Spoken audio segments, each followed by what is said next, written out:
Pues bienvenidas, bienvenidos a la presentación del último libro de Rubén Casado, Estos nuevos tópicos. En el texto de presentación, de promoción, donde se mueve el libro y que está en la solapa, se dice que pensamiento y escritura se forman a la vez. Y me parecía, leyendo el libro todo el tiempo, que esa cualidad tuya de situar el poema en el espacio, en ese continuum de la mente, en ese uso de ese ser de la mente como órgano perceptivo, que es tan la mente humana, ¿no? Ese continuo de imágenes, de pensamientos, de recuerdos, de fugacidades, y tanto que hace que tus poemas sean, que a mí es lo que me resultan siempre, poemas situados en el presente, en todos los sentidos, inquietantes y a la vez muy acogedores. Esa cualidad para mí. Es un libro que, como todos los de Miguel, nos interpela de una manera muy directa y abre un montón de caminos para pensar y para dar sentido o no darlo a las cosas, y es una alegría siempre que quieras traer las cosas aquí, compartirlas con nosotros, y se va a presentar a sí mismo, que es también una alegría en tu caso, y nada sin interés. Así que muchísimas gracias a todos. Gracias, Miguel.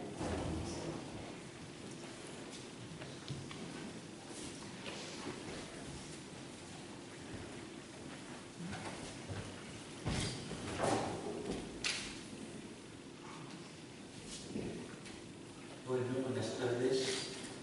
Buenas tardes de nuevo a la gran mayoría de los presentes y a los demás. Y muchas gracias a Julieta por la presentación, porque ha dicho algunas de las cosas que pensaba decir, enseñarme ahorros trabajo y, bueno, por este sitio siempre, ¿no? Es difícil estar 2 horas y media hablando de Leopoldo María Panero y venir de pronto a leer mis poemas, pero bueno, son gajes, ¿no?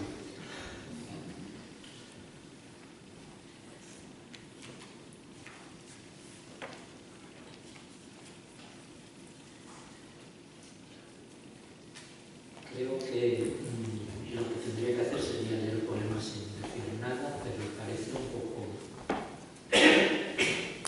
difícil o raro empezar así que tendré que hacer una pequeña introducción y luego leeré algunos poemas y luego espero que haya preguntas y comentarios y objeciones a los que se pueda contestar.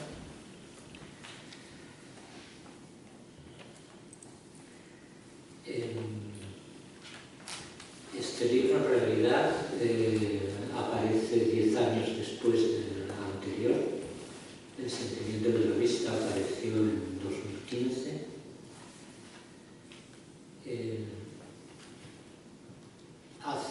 Da la sensación de que no es así porque saqué la poesía reunida hace 2 años, Deseo de realidad, pero en realidad el libro anterior es de hace 10. De hace 10, editorialmente, la escritura no, porque lo acabé hace 2 años ya. Y se dio una circunstancia, y es que acabé el libro prácticamente a la vez que estábamos preparando la poesía reunida. Y le planteé a la editorial que no quería incluirlo en la poesía reunida porque me parece que el libro pierde en ese caso su vida independiente, ¿no? Y acordamos, al editor también le pareció bien, y acordamos esperar un par de años y aquí estamos después de un par de años, ¿no? Por tanto, es un libro escrito entre 2014, hay algún poema, un par de ellos de 2014, incluso de antes de que saliera el otro, y hasta 2023. En este libro he recuperado la costumbre de dividir los libros en partes, cosa que había hecho siempre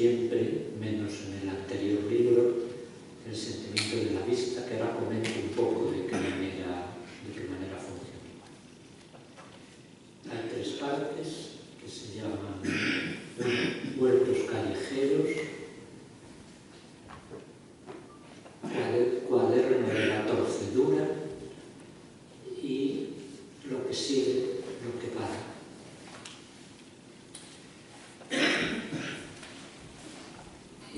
Como digo, mis libros siempre tenían partes y esas partes no es que fueran necesariamente un proyecto de escribir esa parte cuando empezaba a escribir, pero sí que, por ejemplo, en Tienda de Fieltro, que es el libro anterior que salió en 2004, en Tienda de Fieltro, por ejemplo, hay 4 partes y fueron configurándose según se iba escribiendo, vamos a decir a media escritura, ¿no? Había 4 partes, yo me planteé que cada una tuviera como una resolución formal distinta. Creo que es más o menos así, puede que no sea tan claro para el lector que las 4 sean distintas. Y bueno, esa división en partes formaba parte, perdón por la repetición, de mi manera de trabajar, ¿no? De componer los libros. Con El sentimiento de la vista no fue así, porque fue un libro de vida muy extraña, en el sentido de que yo siempre decía que no escribía, que llevaba no sé cuántos años sin escribir, que no escribía nada, pero lo decía porque verdaderamente lo pensaba, alguna nota suelta, etc. Y luego un día, pues cuando miré todo lo que tenía escrito, pues no veía claro que fuera un libro, pero era bastante del tamaño de un libro. Y entonces, con esas características, ¿cómo lo montaba? Pues decidí al final montarlo como un desorden, o sea, que no podía ser cronológicamente, que no podía ser por temas, y que entonces podría dar la imagen, sin serlo, claro, en 10 años, que había tardado 11, la imagen de un diario. Es decir, como en la vida cotidiana pasan toda clase de cosas, no solo las que pasan, sino también pues, lo que leemos, lo que pensamos, lo que recordamos, lo que sufrimos, todo eso se mezcla con todo, ¿no? Y va todo seguido sin orden ninguno. Pues pensé que podía intentar imitar un poco esa estructura de los días. Y bueno, así lo monté, no me voy a extender más porque además no es el libro que estamos presentando. Digamos que entonces eso, la verdad, una vez hecho y una vez presentado y una vez leído, y eso me pareció muy bien, quedé muy contento, me gustaba mucho cómo funcionaba eso. Y entonces esto de hacer partes otra vez en el libro, después de la experiencia, necesita una explicación, por lo menos yo la necesitaba. Y eso viene de que hay una parte, la central, el cuaderno de la torcedura, que se escribió de otra manera. Eso se escribió todo seguido en 2016 y 2017 y con una unidad en todos los sentidos, creo, tanto en la forma como en lo que quería hacer con ello. Entonces esa parte, que por cierto aprovecho para agradecer que leí por primera vez entera, y luego creo que solo la he leído otra vez, en una presentación de la revista Conversos, a la que me invitasteis a algunos de los que estáis aquí y hacíais la revista y que tuvimos en clave. Bueno, esa parte la escribí toda seguida y tenía que ir así. Entonces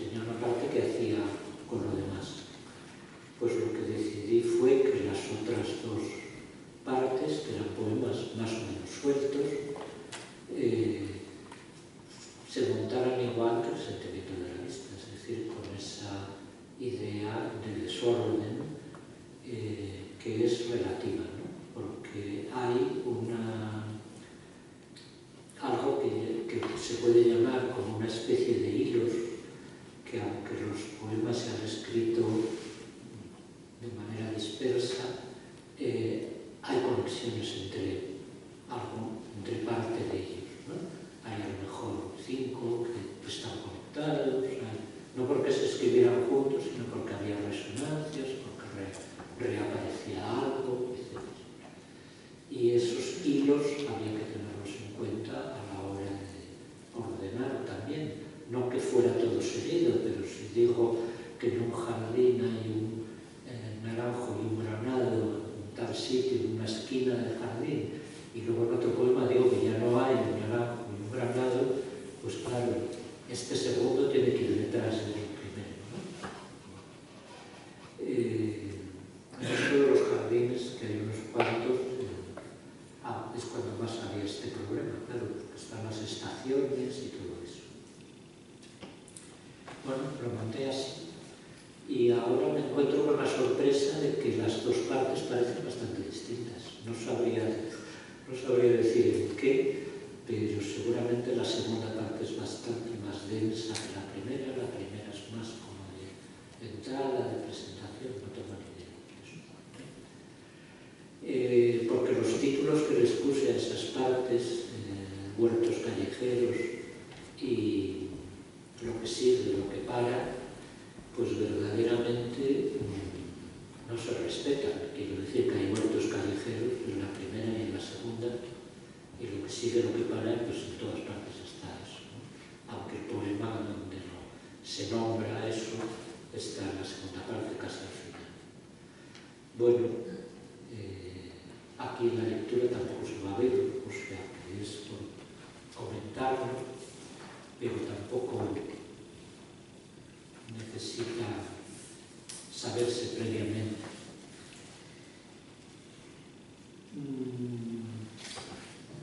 El cuaderno de la procedura, ese que leí para, ¿cómo se llamaba aquello? El autorretrato, ¿no? Porque el poeta que se autorretrataba le hacían una foto en un coche.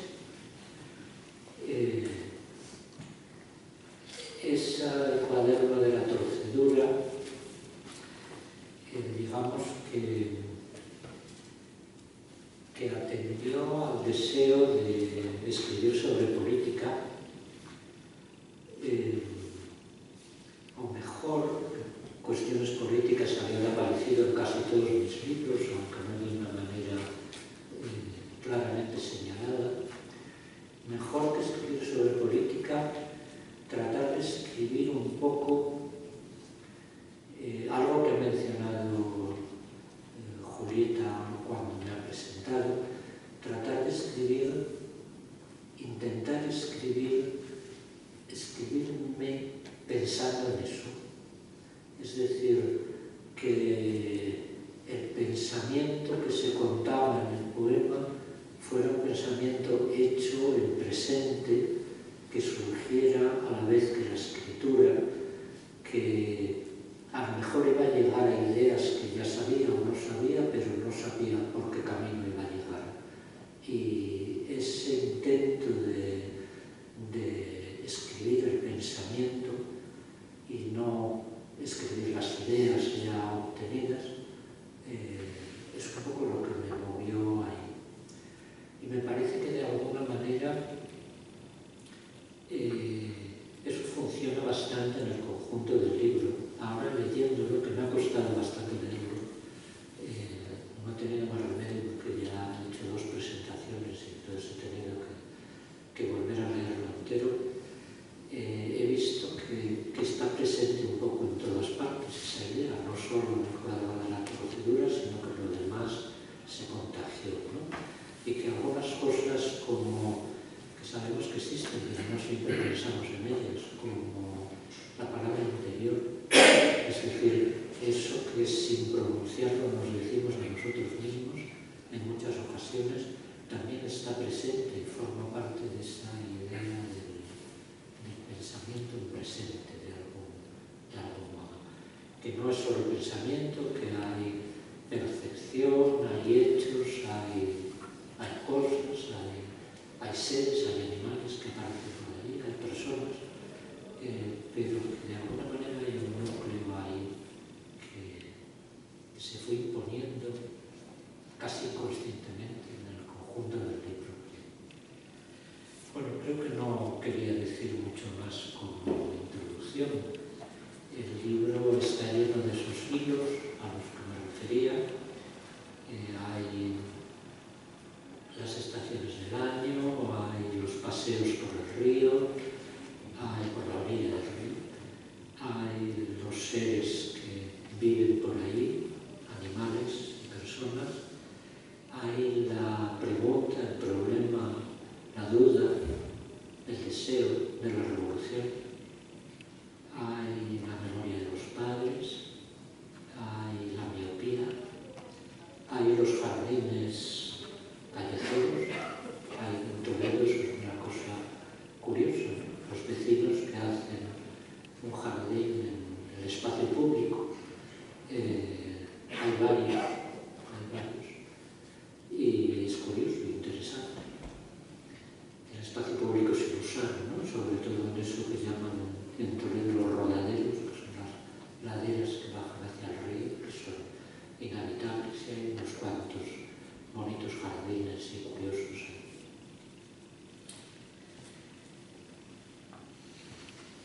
Creo que no voy a decir nada más, voy a leer unos cuantos poemas en cada parte, no muchos, para luego poder hablar, o luego si queréis que lea alguno más, pues lo leo.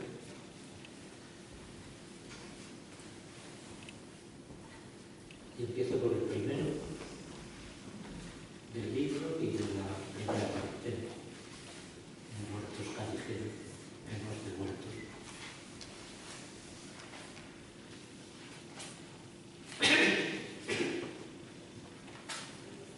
Página 13 para los que tenéis el libro, que veo que sois unos cuantos.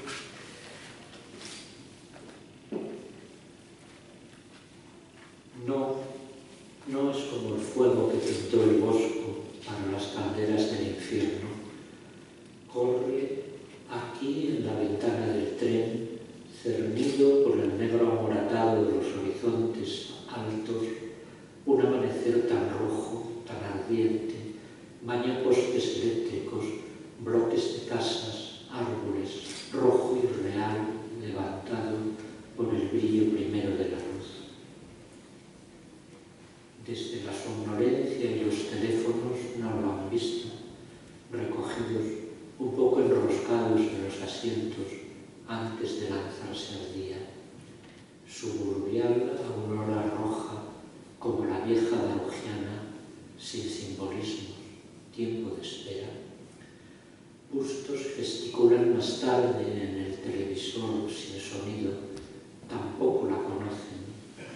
Hablan en su ruidoso silencio, es raro, no sabes explicártelo. Este tiempo es así, inundado de color, mímico en los rincones, el día cae en medio, hasta el real de tan rojo, como para dejar los ojos allí, asegurándose.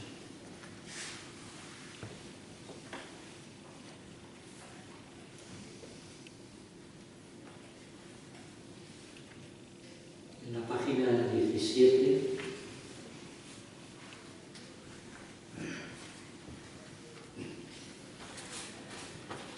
probar a ir sin saber dónde, por si el dónde lo dice el libro.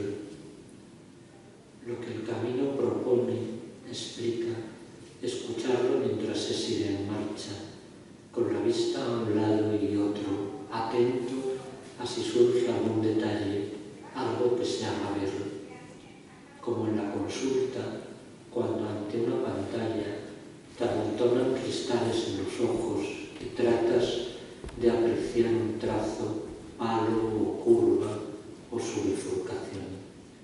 Los racimos de flores que han respetado las tormentas, o el lugar de encuentro de los gansos, su sórdido pedregal, queda lejos lo de detenerse, va pasando el tiempo.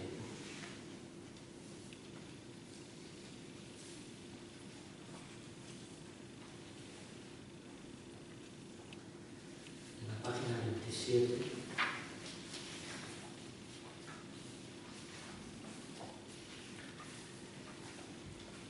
Aecio de Amida lo escribió el primer, Aecio de Amida lo escribió escribió el primero en griego. Ahora Amida pertenece al Kurdistán turco, nombre en armenio de Diyarbakir, ciudad conocida por las noticias de asedio y represión. Aecio era médico de Justiniano. No sé si la palabra es de origen bizantino o solo la decisión de escribirla.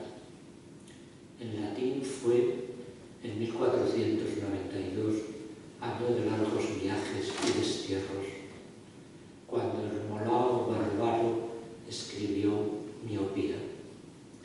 Humanista veneciano y aristócrata de apellido Paradoja, aprendió griego con Teodoro Gaza, que había llegado en 1430 de Tesalónica. Lo consideraron un pionero adelantado al derrumbe de Bizancio, pero él solo había huido cuando su ciudad cedió a los turcos. Asimétricas las fechas siempre de la teoría y la vida. Teodoro encontró su espacio y cayó luego en desgracia al rechazar la tarifa que el Papa le propuso para traducir a Aristóteles. Escribir una palabra por primera vez, encontrar el hilo del habla y enhebrarla en la pluma, plegarla para que por los círculos se alargue, sin más empeño que una cosa que requiere nombre y vaya dando amparo a quien de pronto note que no puede ver bien, que tiene dolor de cabeza o tiende a distraerse, que le cuesta abrir los ojos y no parpadear. Dijo Rodchenko, fuimos los primeros en sumarnos, y hay algo que se repite en esta prioridad, este adelantarse, aunque solo sea tejer una red atando nombres.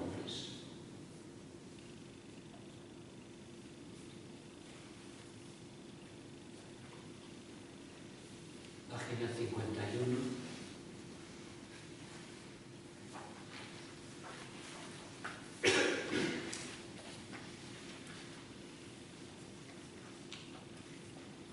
¿Cuántas veces miro por mirar y me detengo en algo? Estiro la cabeza y luego que paso me vuelvo para verlo al revés. Es un gozo, pero no recurro a la palabra belleza, no lo digo así. Puede en ocasiones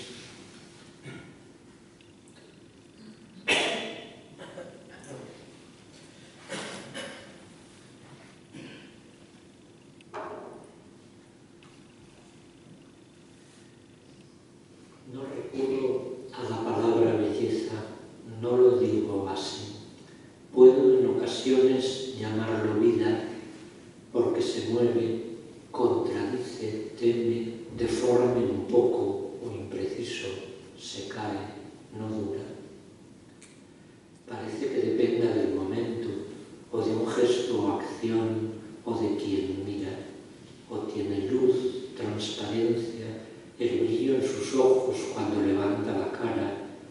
Es intenso y conmueve estar ahí, aunque después pesen los tiempos del día, pidan pausa, un gozo que no dura como una chispa, y también por eso lo llamaría alegría si se me ocurriera.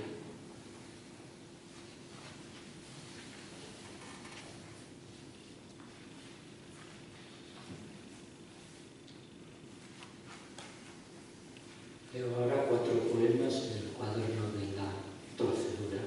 El primero es este. Como digo, están en el orden en que se escribe. Y aquí surge la palabra y la idea. Tardé en saber que Acuario era un signo de aire. No nombra un recipiente para el agua, sino a quien lo levanta del suelo, lo llena en la fuente, transporta. Nada que ver con otro tipo de transporte, trance o arrebato. Eso es lo que no hay, ni de agua ni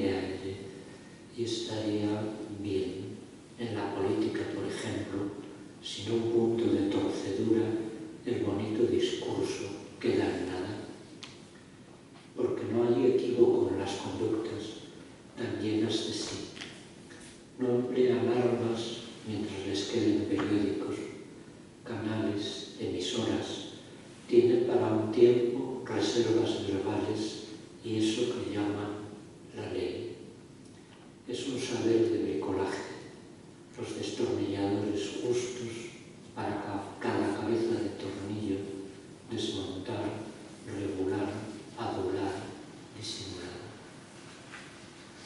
Por eso no alcanzan los números, sino la torcedura, algo que estorbe, interrumpa el curso de lo previsto, que sea de cierto modo inaceptable, aunque tan bueno ser más da aliento. El aguador eleva su signo de aire, aire de pensamientos. El transporte lo mueven los deseos, los tirones de la memoria solo lo agitan. Nostálgico nunca he sido, llevando siempre el agua de aquí para allá.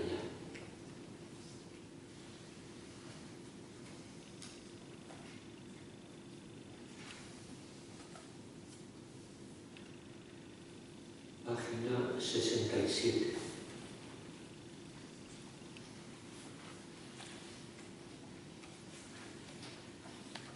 La ciudad ideal de Leonardo tenía dos alturas. Por las calles superiores, pasear y conversar eran formas de la contemplación. En las inferiores, retretes y establos y los lugares del trabajo físico también. Era admirable el sistema de evacuación de aguas residuales y todo parecía sostenido en la divina proporción. No sé ya las circunstancias del sueño. Estábamos en una zona alta, aérea, en grupo, quizá alguna ocasión de encuentro de poetas. Luego el espacio se parecía a un pasillo y al recorrerlo se descubría su final, al modo de aquella tierra plana tolemaica. No fue el abismo de golpe, sino el olor insoportable. El pasillo iba perforándose como si se corroyera o como en las imágenes de una ciudad bombardeada. Cada vez se hacía más difícil encontrar un punto a donde no llegara aquel olor a muerto.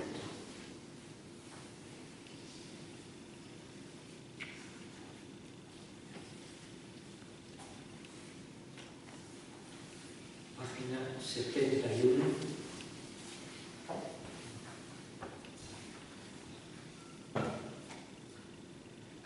Torcedura quiere decir revolución. La palabra rebota de uso en uso, en busca siempre de referente. Su sentido es abstracto hasta que encuentra uno particular, como en todas las grandes palabras. Odio, amor, libertad no conozco, sino la de estar preso en alguien. Las dos cosas parecen impulsos de la misma energía. Quiere decir, sin aceptar normas porque estén dadas, que no son de todos porque no hay todos. Situarse un momento fuera, negando la evidencia. Espacio sin ley, digo, para que de raíz cambie el signo de la ley. No este falso vaivén de la noria con su halo de feria, hasta el punto de partida retrocediendo cada vez, más lejos del punto de llegada.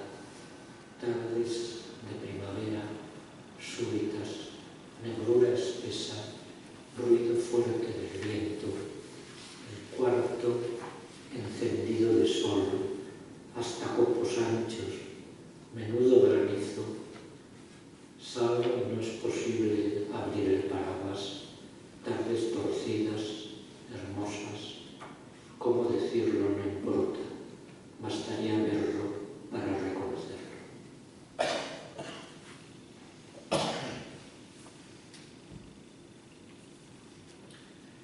75.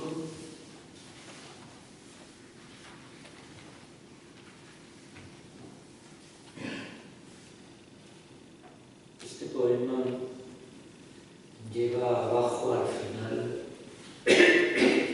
un nombre entre paréntesis que es Osip Mandelstam.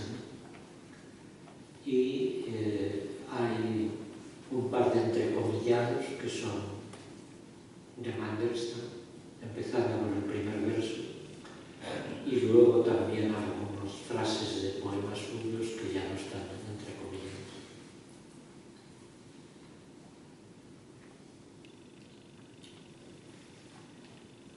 Hay una vida plena fuera de la ley.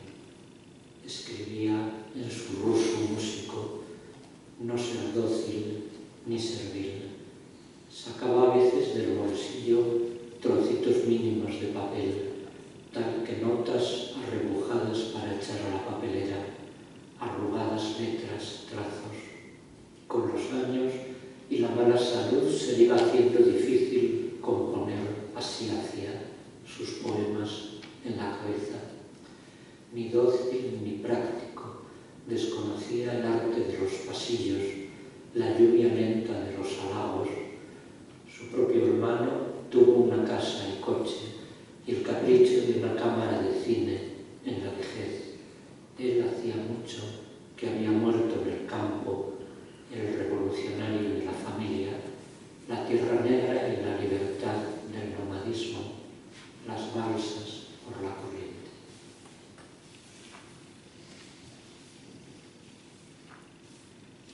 Aquí de la tercera parte, que se llama Lo que sigue, lo que para, algunos poemas, empezando por la página 93. Esto es culpa de Pamela todo.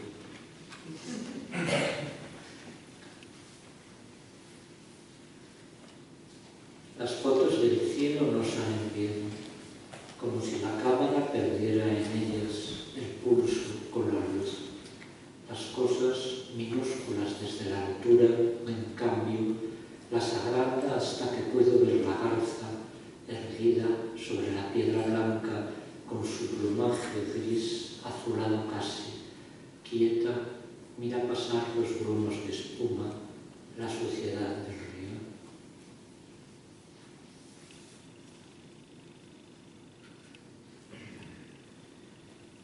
Página 101.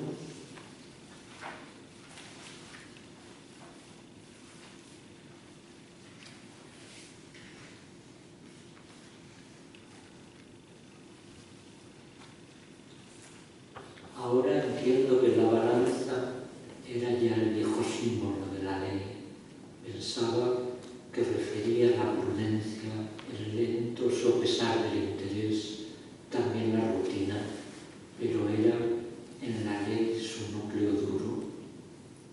Los ambulantes la llevaban con los pesos trucados, los motoristas la cuidan donde no crecen olivos, trae su fuerza de la variedad de sus caras, donde vayas está. Sopla Miles Davis, ahora la busco entre las notas y no la encuentro, no la hay. Rige en su lugar la respiración, el movimiento. Hubo alguien ahí que soplaba, vivía, estaba ahí, sin ley, parecía solo.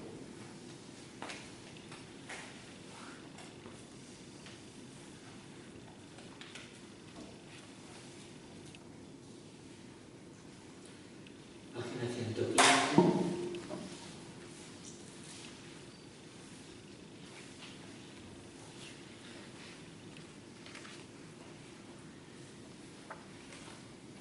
Se diría que últimamente veo mejor, le digo a la oculista. Al pasear por el río, distingo desde lejos un punto blanco, apenas un punto, y reconozco una garza. ¿Y es una garza?, pregunta con sorna. Sí, respondo, hay fotos, pero no cuento que a veces era una piedra o un tronco blanquecino y dudo si son las fotos las que ven o las que me enseñan a ver. Tenemos en casa la costumbre de sentarnos juntos, ir mirándolas. Ella las amplía con los dedos, va encontrando mucho más de lo que había y ver se hace cosa de dos. Viene a la mañana el sentimiento de la vista con este mundo de las manos y los ojos, con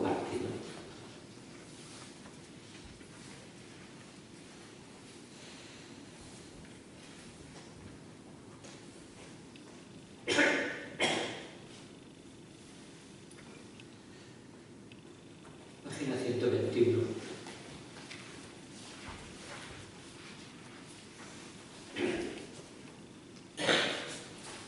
El poema lleva al final, en paréntesis,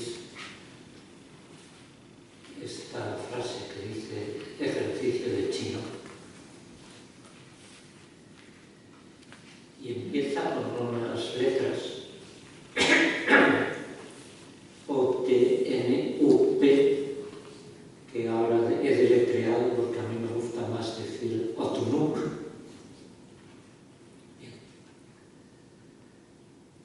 Otnuk se distinguían las letras claramente y después un círculo negro.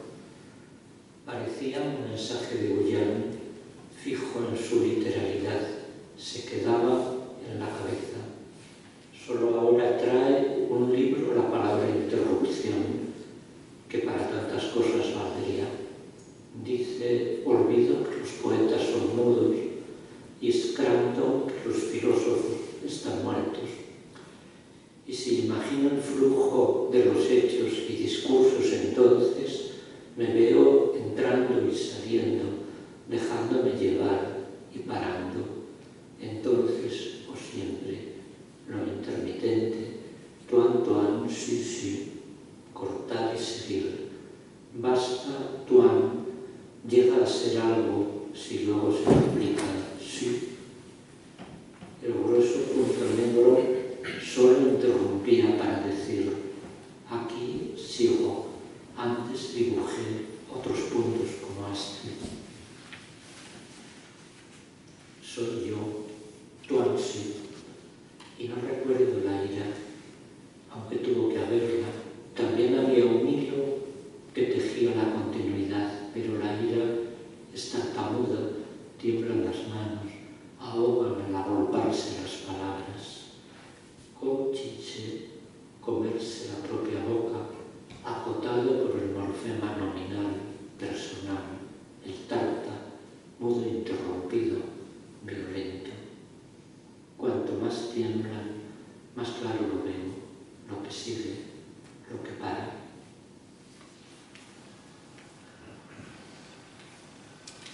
Y el último poema del libro lleva encabezándolo una cita de Garcilaso de la Vega, de la Égloga III,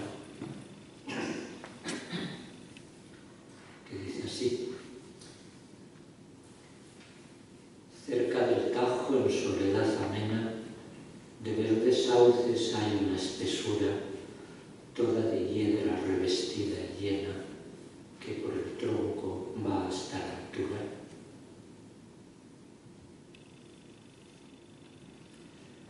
Otea la cigüeña desde el tronco seco de palmera, en la cima del alto mástil sin hojas.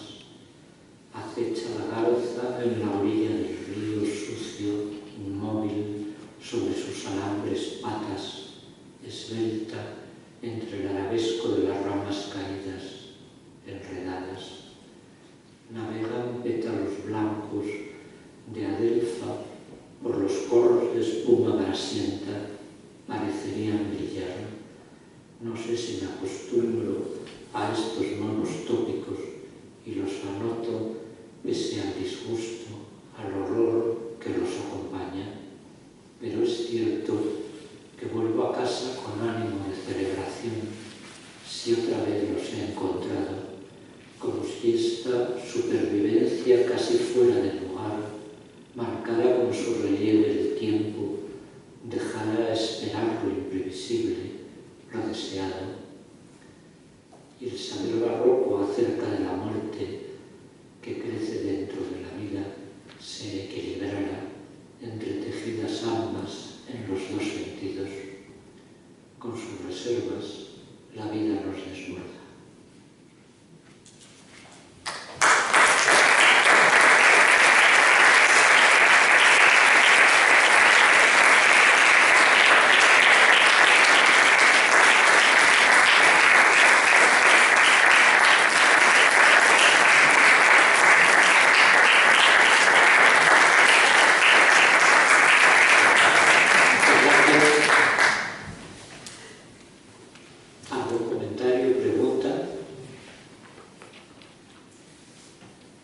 porque digo un poema, es que no me atrevo a hacerte como... Serían horas o nada, no sé, pero hay un poema que me parece precioso, que me gustaría escuchártelo y que me parece muy paradigmático de cosas que has dicho y del libro en general, de la página 33. El postecillo torcido.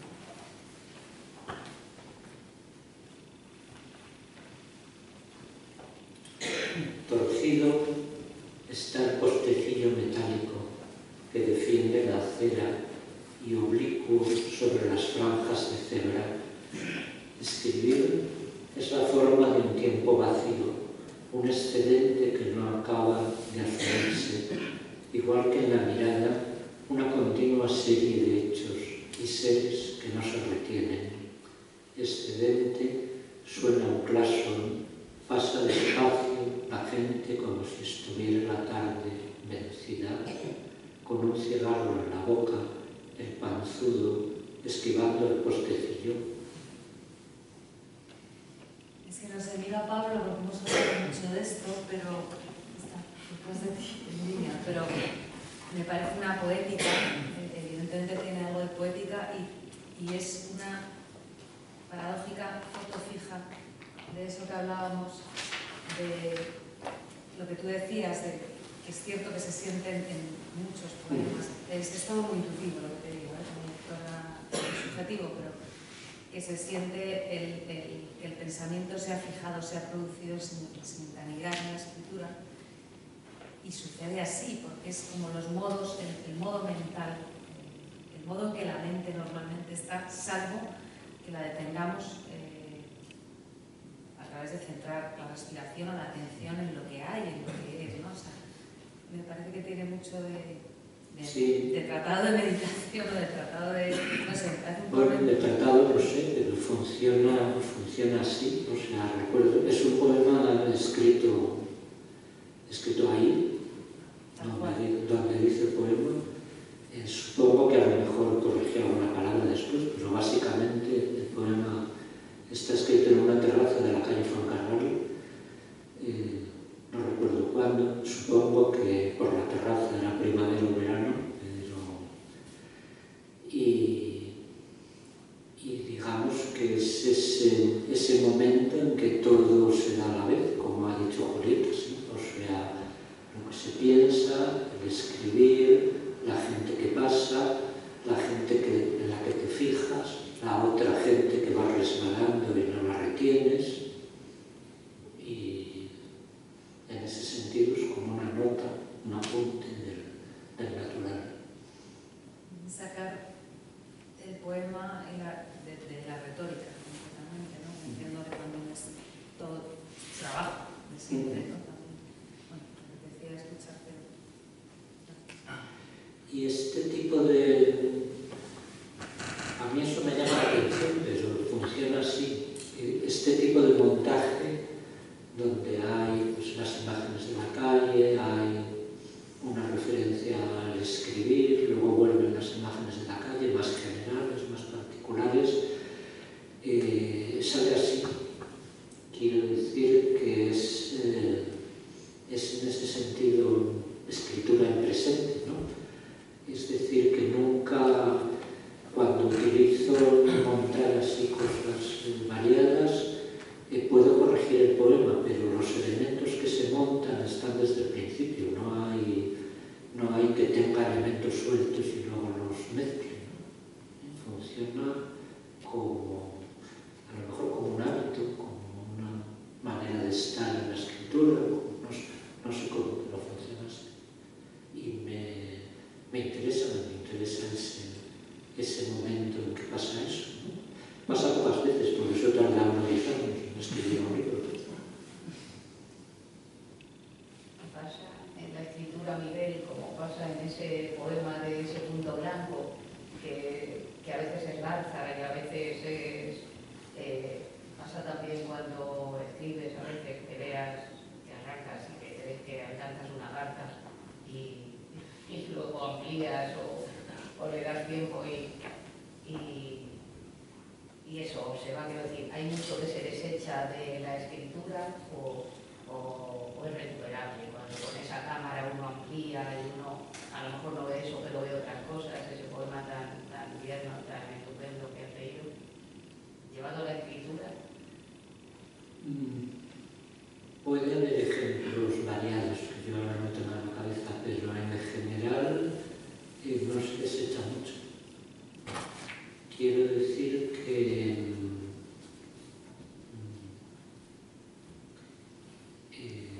pueden desecharse poemas enteros, eso sí, pero de un poema como de estos que están aquí en general no se desecha mucho. Puede cortarse un elemento que no afecte como a la marcha del poema, corregirse una frase o cambiarse, pero raramente puede venir algo de otro sitio en algún momento de la reescritura, pero en general tengo esa manera de escribir, o sea que el momento de la escritura es el que más decide, aunque luego se trabaje y en ese sentido lo que he dicho hace un momento, que es que como eso pasa cuando pasa, pues pasa poco, pero vamos, suele funcionar así. Y esos versos entonces de no importa cómo lo digas, bastaría con verlo. Bueno, creo que es así, no importa cómo lo digas, bastaría con verlo. Son los últimos dos versos de uno de los poemas que... bastaría con verlo para reconocerlo. Sí. Yo creo que sí importa mucho cómo lo digas, ¿no? O sea, otra cosa es que ya lo tengas como integrado y todo, pero... Supongo que será así más o menos. Es decir, que en ese poema ha habido como una... es decir, ¿qué pasa primero, qué pasa con las grandes palabras, ¿no? Como odio, amor, libertad, revolución, que el poema dice que esas grandes palabras tienen un sentido universal, pero ese sentido universal en realidad no existe, solo existe en concreto en la aplicación particular, ¿no? Incluso me permito citar, rompiendo un poco el ritmo del poema, un verso de Cernuda que va entre comillas, ¿no? Que dice: libertad no conozco sino la de estar preso, ¿no?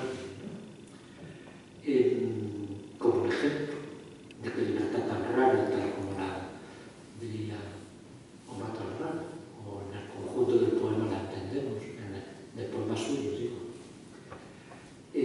Después hay como una especulación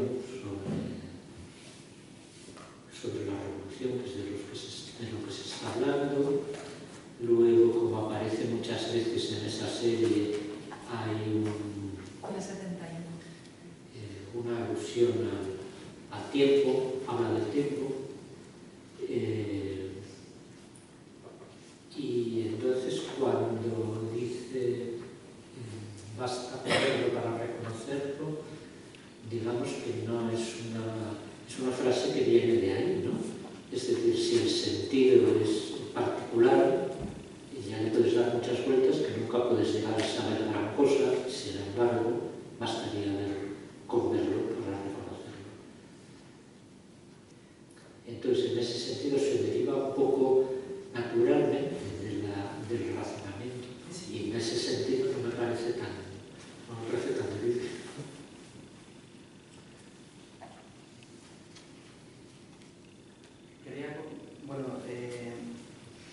Dos cosas. Una, de las secciones que comentabas, que sí que es verdad que ayudan al lector a situarse en este libro, ¿no? Las secciones crean un mundo ellas, ¿no?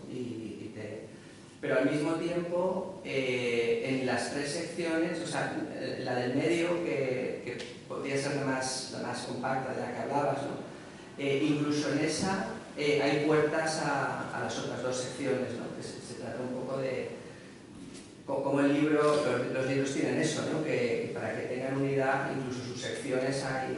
Y por ejemplo, dos de los poemas justo que has leído, por ejemplo, el de la página 67, La ciudad ideal de Leonardo, tenía, bueno, que se desliza hacia un sueño, ¿no? Ese poema podría estar perfectamente en la parte tercera, también luego por el tipo de connotaciones que tiene ese sueño, ¿no? Y al mismo tiempo, en la parte tercera, otro que has leído, el de la página 101, ahora entiendo que era Balanza, también podría estar como ha estado el otro en la otra parte, ¿no? O sea, un poco esa apreciación, ¿no? Y luego quería preguntarte, porque bueno, me interesa mucho esto que ha dicho Julieta al principio, ¿no? de que tu poesía está en presente, ¿no? Es un tiempo muy importante, ¿no? Entonces, en tu obra, pues, a ver, yo entiendo que a partir de, esto a lo mejor es una apreciación puramente subjetiva, ¿no? Pero bueno, yo lo leo así, a partir de Tienda de Fieltro, hay otra modulación, ¿no? En los libros antes de Tienda de Fieltro y después de Tienda de Fieltro, ¿no? Entonces, digamos que en esta segunda parte de tu obra de Tienda de Fieltro, pues parece un poco como que al ver un poco también el funcionamiento de lo que está dentro, ¿no? de la mente, ¿no? Preguntarte por lo que está dentro, ¿no? Aunque siempre está también lo de fuera, por supuesto, ese momento del instante de captar, ¿no? Pero en esa vuelta también hacia el otro polo, ¿no? De la mirada, a lo mejor podría dar más pie a lo rememorativo o a lo elegíaco o al pasado, ¿no? Y sin embargo no es así. O sea, aunque haya momentos, ¿no? Pero incluso cuando aparece el pasado en el momento que se hace presente, ¿no? Como ese verso, ¿no? donde se mira tu padre al espejo, ¿no? Te estás mirando tú, es un momento del pasado que se hace presente, ¿no? Entonces, quería un poco que comentaras esa decisión, ¿no? Que yo creo que viene también apuntalada por... Hay muchos poemas donde aparece el momento que estás escribiendo, ¿no? Como tanto en Serie de la Vista, que en bueno, en otros... Sí, la segunda parte casi la mayoría. Pues un poco como el cuadro de las Meninas, ¿no? Que aparece el pintor pintando, ¿no? Bueno, pues un poco, si quizá te parece que el reconstruir, el ir al pasado, el hacer un poema donde te sumerges en el pasado, ese pasado que se muestra quizá sería muy reconstruido y también tiene un sentido de ese antirretoricismo que plantea tu poesía, ¿no? Y esa elementalidad del momento, ¿no? Si quizá irte mucho a trabajar el recuerdo te llevaría a romper con esa poética, ¿no? Con esas experiencias que tiene, si es por eso a lo mejor.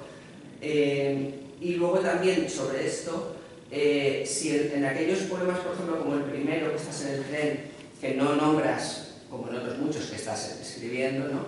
Si ya de cocina literaria, si has tomado un borrador, una nota, algo ahí ya en el tren, y también, si no lo has hecho, si esas experiencias las buscas escribirlas en un tiempo muy cercano, para que esté esa sensación de inmediatez la puedas atrapar mejor, o no, o puedes evocarla buscando esa sensación de inmediatez cuando ha pasado tiempo de esa experiencia.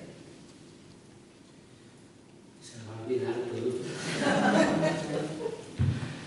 Bueno, es una pena verte tanto, porque da gusto escucharte. A ver, lo de las partes. Sí, o sea, hay indudablemente poemas que podrían estar en otra parte, que tienen este juego, ¿no?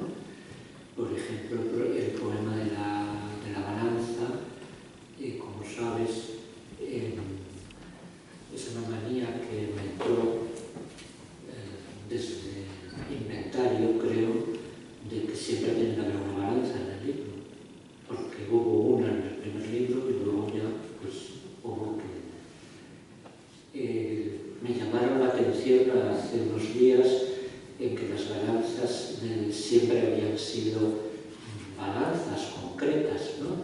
Maltratadas en general, están tiradas en la cuneta, oxidadas, cosas así. Y que esta es una balanza más teórica, más emblemática, ¿no? Es el símbolo de la ley. Sí, a lo mejor es señal de que ya no van a salir más balanzas nunca. Pero en todo caso, cuando salió este poema, que lo vi, quedé encantado porque pensé, ya tengo balanza.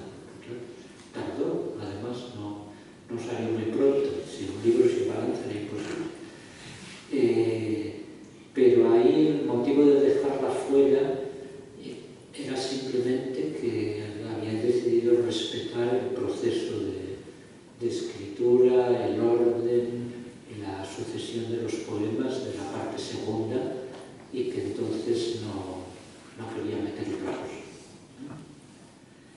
Y en cambio, el poema que has citado de la ciudad ideal, recuerdo bien cómo fue, ¿no? Estaba yo leyendo un libro, que no recuerdo el título ahora, de Francisco Fernández de Buey sobre la utopía. Y entonces contaba esto, hablaba de Leonardo y contaba cómo era la ciudad ideal, ¿no? Y esa imagen se me impuso porque es brutal, quiero decir, es del maravilloso humanismo del Renacimiento y todo eso, hay que asumirlo y no hay que ponerle pegas, pero por otro lado, en el piso de arriba están los que charlan y contemplan, y en el piso de abajo, junto a los retretes y establos, están los que trabajan con las manos, ¿no? Y entonces esa imagen se me impuso y lo escribí en el orden que está. Quiero decir que se metió él solo dentro del cuaderno de la torcedura, parecía una imagen de una fuerza política grande, y el sueño fue un sueño, pero vino muy a cuento, o sea, tendría que haber inventado si no hubiera venido, pero venía muy a cuento por ver a los poetas en el piso de arriba y que luego se cayeran por un agujero abajo del todo, ¿no? Sobre lo de la memoria, no hay unas grandes decisiones. Quiero decir que salen los poemas y ya están. Nunca he tenido nada en contra de la memoria o de que aparezcan elementos de memoria en los poemas. De hecho, hay seguramente más de los que parece, porque hay momentos en que digo simplemente entonces, y ese entonces se puede leer de manera variada y ambigua y no temporalmente como en otro tiempo, ¿no? O sea que hay más momentos de los que parece. Pero creo que en general pasa eso que dices, es decir, que lo que viene del pasado se trata como en un momento concreto, es decir, como en un presente, ¿no? O por ejemplo, hay poemas en este libro más conscientemente que tienen que ver con la memoria. Hay poemas sobre mis padres, por ejemplo, y hay un poema sobre un viaje al pueblo donde estuvo interno mi padre haciendo el bachillerato. Y sin embargo se trata un poco como desde el momento en que lo está recordando, ¿no? Concretamente en ese poema lo que se cuenta es cuando yo paseo por el pueblo, que aparezcan elementos relativos a ese recuerdo y a alguna anécdota encapsulada de mi padre, ¿no? Es decir, que sí que hay esa, pero no se puede garantizar que no haya otra cosa en otro momento, creo. Y sobre lo de tomar notas, depende mucho. Puedo tomar una nota de un par de líneas para acordarme de una situación, y entonces ese momento de la escritura no es verdaderamente el momento en el que hubo esa primera impresión, sino que se escribe después, y lo que he dicho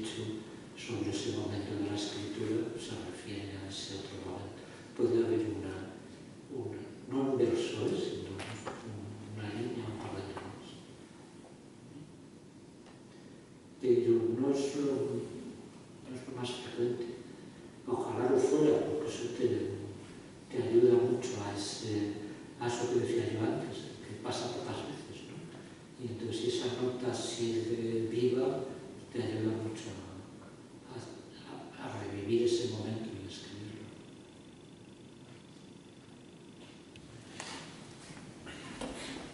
Yo sí te quería preguntar, Miguel, no sé si da tiempo, Julio.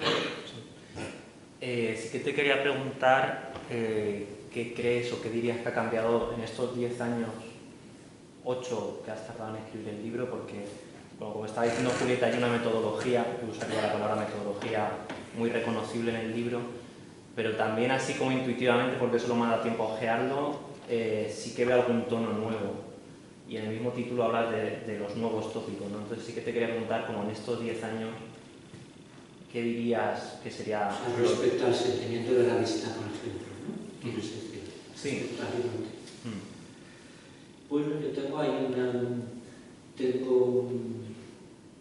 conflicto con los críticos, porque siempre dicen que es todo de una unidad, desde el principio que empezó es una unidad, todo uniforme, compacto, parece mentira que eso se sostenga, todo así, de esa manera. A mí siempre me parece bastante distinto un libro de otro. Sí, o sea, se ve la metodología, pero también se ve que algo ha cambiado, entonces por ese cambio te quería preguntar. Sí, lo que pasa es que yo creo que eso te vas dando, o sea, asumo lo que dicen, y si lo dicen así, como si se hubieran puesto de acuerdo, pues tendrán razón. Habrá algo del tono, habrá algo de la sintaxis, habrá algo de la manera de mirar que identifican como que se repite, y será así. Es muy difícil eso de precisar. Puedes precisar, por ejemplo, para mí al principio tenía una duda, porque yo siempre tengo esa idea de que cuando escribes otro libro es distinto del anterior, ¿no? Casi sin querer, casi por el tiempo que ha pasado, por cómo has ido leyendo y conociendo más en tu cabeza lo que ya tenías de antes. Pero cuando iba a montar el libro, es como que tenía la idea de que tenía dos cosas. Tenía el cuaderno de la torcedura y el sentimiento de la vista gris.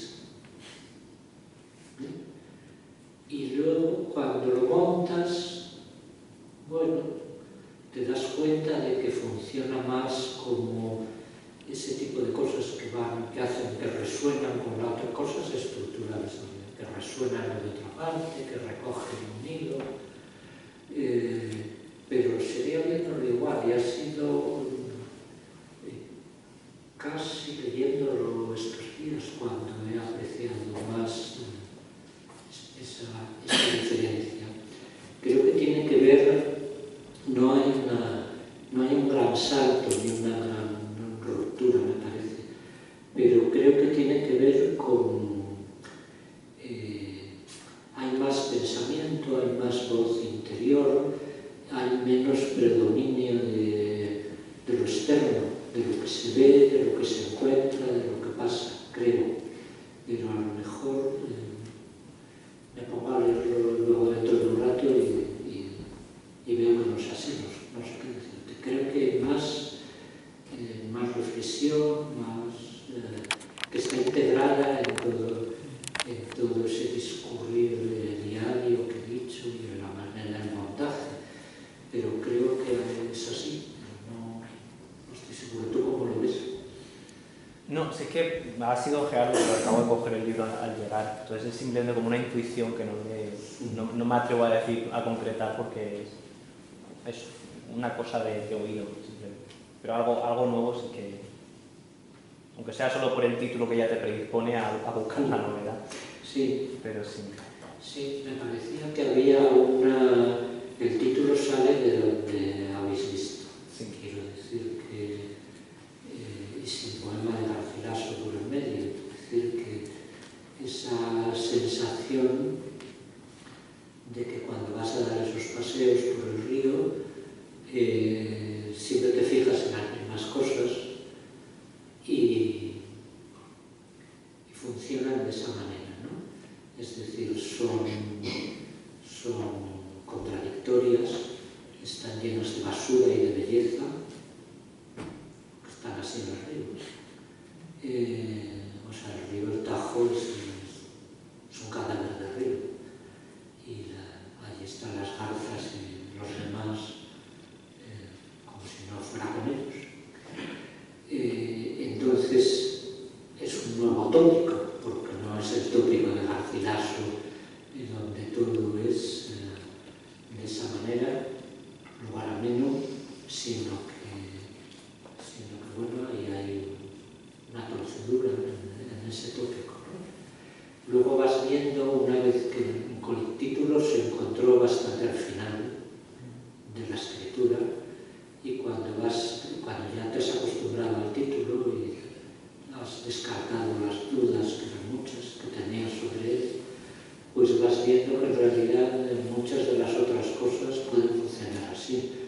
Quiero decir que también la miopía es un nuevo tópico, también la revolución ya no tan nuevo, pero bastante personal, y también la memoria de los padres, y vas viendo entonces que, bueno, a lo mejor estás nombrando algo que pasa en ese libro y que no pasaba exactamente en los anteriores, quizá. Y luego pones la cita de Garcilaso para que se vea de dónde viene la palabra, ¿no? Tópico.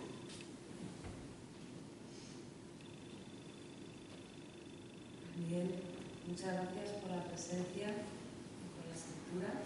Vamos a brindar ahora por algunas cosas y siempre es precioso, es lo que toca despedirse con un poema. No sé si tienes ganas de leer alguno en concreto.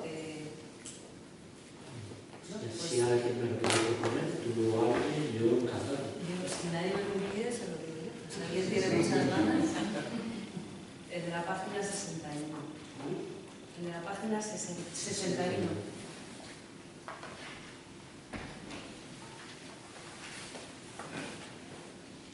Largo, ¿eh? Para tus estándares.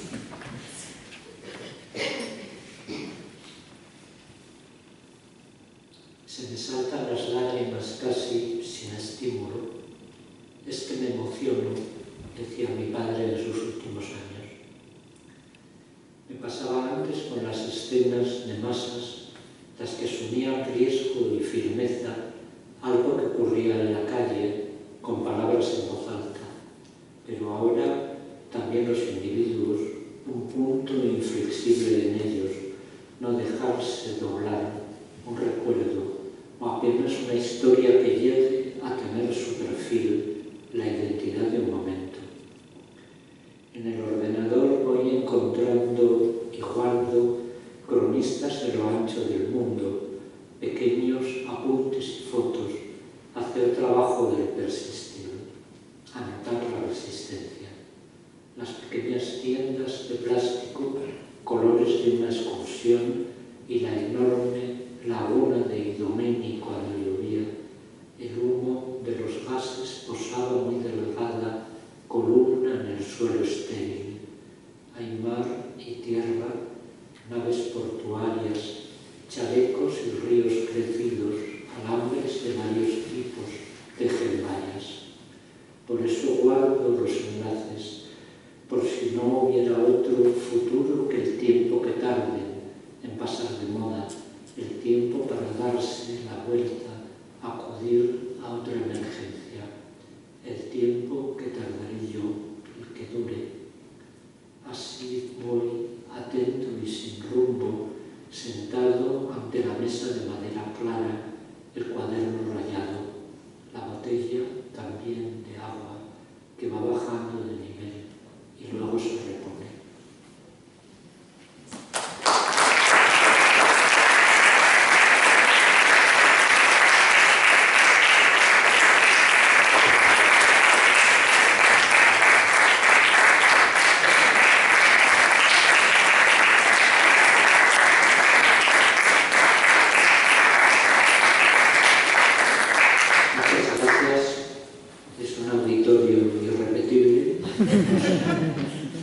Que gracias.